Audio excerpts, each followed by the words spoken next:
Brusco, nabigyan ka agad si Cram, kinakailangan niya tumakas, pero si King Kong tumatahi lamang sa likod. Okay, si Stormy ang at nabitbit ata ito si AOG! King Kong. Mabubuhay ba? Hindi, namataan. Maalam na kagad dito si King Kong. 7 Stormy. Kaya si Keroy nakakadalawa na. Pwede pa ata silang pumitas ng isa rito.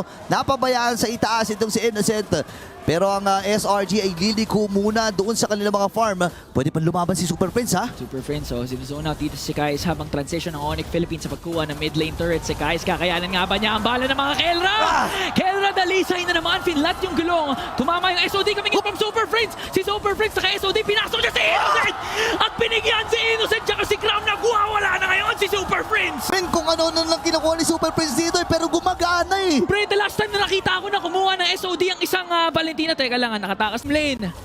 Hindi gana yung SOD na ginawa ng Valentina, pero dito pinapakita ni Super Friends na kahit anong ulti, kukunin yan at papaganahin niya. Boss, sabi ko nga sa inyo eh, pinag-uusapan kanina eh, lahat ng mga Class S na halimaw. Super Prince ay isa roon. Di ba, 4 yun eh, si Super Prince, si Sanji, at saka si Stormy. Oo. Pero sabi kasi